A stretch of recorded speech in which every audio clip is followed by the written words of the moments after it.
প্রথমটা হলো যেহেতু একটা রাষ্ট্র আছে, রাষ্ট্রের যিনি প্রধান ব্যক্তি ডক্টর মোহাম্মদ ইউনূস এবং তার যারা উজির এবং নাজির রয়েছেন, তাদেরকে আসলে সত্যিকার অর্থে তিনটি জায়গাতে মনে, মস্তিষ্কে এবং আচরণে সমতা আনতে হবে। রাষ্ট্রে সব জিনিস সহ্য হয়, কিন্তু রাষ্ট্র মুনাফিকে সহ্য করে না।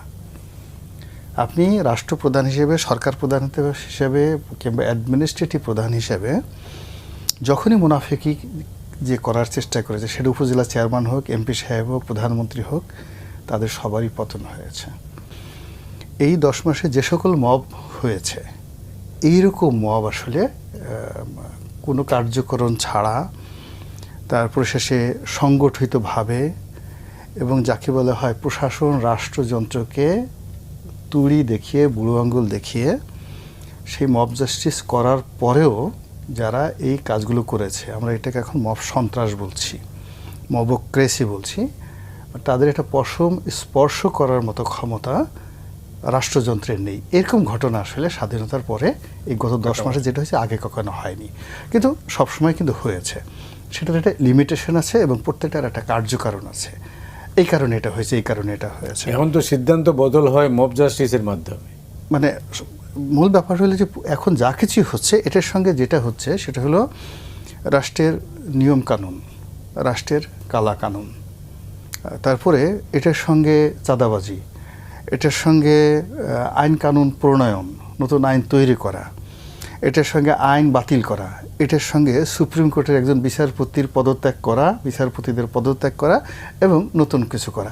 মানে এই যে ঘটনাটা, এটা বাংলাদেশের প্রেক্ষাপটে যা কিছু হয়েছে, এই কলঙ্ক সারা জীবন থেকে যাবে। বাকশাল যেভাবে একটা কলঙ্ক রয়ে গেছে, তারপর সে ইন্ডিমেন্টি অধ্যাদের যেভাবে কলঙ্ক রয়ে গেছে, 75-এর 15 আগস্ট যেভাবে কলঙ্ক, ঠিক এইভাবে এই মবক্রেসিটা, এই সময়ের এই কলঙ্কটা আমাদের সারা জীবন আমাদের চরিত্রে থেকে যাবে যে উই আর এ নেশন, আমরা এমন একটা জাতি যে জাতির মধ্যে একটা নির্দিষ্ট সময় আমরা এইরকম মবক্রেসিতে জড়িয়ে পড়েছিলাম এবং আমরা তখন আমাদের কে বাবা, কে মা, কে সম্মানিত, কে অসম্মানিত, কে সেনাবাহিনীর মেজর জেনারেল আর কে চৌকিদার, আমরা এই ডিফারেন্সটা করতে পারিনি এবং আমরা সবাই এটার ভয় আতঙ্কিত ছিলাম। এখন এই মবটা এমন একটা অবস্থায় চলে গেছে যে এখানে সমাজের একেবারে নিম্ন স্তর থেকে শুরু করে ঊর্ধ্ব স্তর, সবচেয়ে কর্পোরেট জগতের যিনি মানে আইকন, ধরেন ইস্পাহানি গ্রুপের মালিক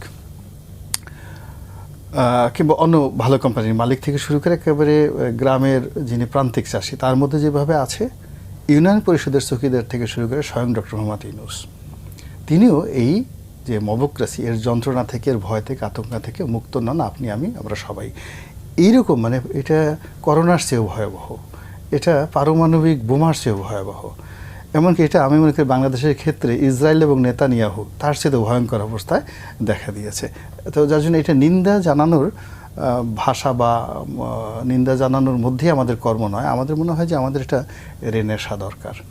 সমাজে যারা রাজনীতি করেন, বুদ্ধিজীবী আছেন, বিবেক আছেন, তাদের সবাইকে এই ব্যাপারটাতে সচেতন হতে হবে এবং যার যার অবস্থান থেকে সচেতনতা বৃদ্ধি করতে হবে। এখানে দুদু সাহেব যে জিনিসটা বলেছেন খুবই একটা তাৎপর্যপূর্ণ। মূল ব্যাপারটা হলো যে মবটা যে হচ্ছে, এটা যে একেবারে এমনি এমনি হচ্ছে তা নয়। এটার পেছনে একটা ক্ষোভ আছে, ক্রোধ আছে, ঘৃণা আছে এবং একটা কারণ আছে। আবার এই যে এই কারণটা যে নিষ্পত্তি হবে, সেই নিষ্পত্তি হবে তারও অ্যাসুরেন্সটা রাষ্ট্র থেকে আসছে না, রাষ্ট্র থেকে আসছে না। সমাজের যে মান্যগণ্য, সমাজের একটা চেইন অফ কমান্ড থেকে, রাষ্ট্রের একটা চেইন অফ কমান্ড থেকে জুলাই আগস্ট বিপ্লবের পর এই পুরো জিনিসটা ভেঙে গেছে। এখন দেখা গেল যে যারা বিক্ষুব্ধ, তারা পুলিশের আইজিকেও যেভাবে ট্রিট করছে, কনস্টেবলকে একইভাবে ট্রিট করছে, তারা সুপ্রিম কোর্টের বিচারপতিকে যেভাবে ট্রিট করছে, সুপ্রিম কোর্টের যে পেশকার যে আছে একইভাবে সে ট্রিট করছে। এই জায়গাটাতে সামাল দেওয়া, হাল ধরার দায়িত্ব হলো রাষ্ট্রযন্ত্রের।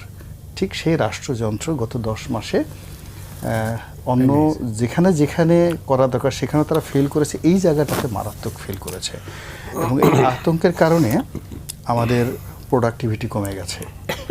আমাদের সকলের যে ন্যাশনাল একটা জাতীয় সাহস আছে, অ্যাভারেজ একটা জাতির একটা সাহস আছে। এই জাতি পদ্মা নদীর মধ্যে পড়ে গেলে সে যাকে বলা হয় তীরে আসতে চায়। এই একটা এদের একটা ন্যাশনাল শহর। আমাদের দেশের বন্যা হলে সে বন্যা মোকাবেলা করার জন্য লোকজন রাস্তায় দাঁড়িয়ে থাকে। একদিকে বাড়িঘর ভাঙছে, মানুষ রাস্তায় দাঁড়িয়ে আছে। এরপরে মানুষের বিপদে আপদে কোনো লোক মারা গেল বা কোথাও আগুন লাগলো বলতে হয় না। এটা আমাদের একটা জাতীয় বীরত্ব, আমরা এগিয়ে যাই সাহায্য করার জন্য। এই মব জাস্টিসের ফলে আমাদের এই যে জাতীয় যে চরিত্রগুলো, টু হেল্প সামবডি, তারপরে সে নিজেকে রক্ষা করার জন্য, অপরকে রক্ষা করার জন্য, সার্ভাইভ করার জন্য যে একটা আর্ত উপলব্ধি, যে একটা জাগরণ, যে একটা সাহস, এই পুরো জিনিসটা ধসে পড়েছে। ফলে যে যার জায়গাতে আমরা আছি সেই জায়গাতে আমরা স্টপ হয়ে সময় পার করছি, দেখে নে কি হয়, সামনে কি আসছে।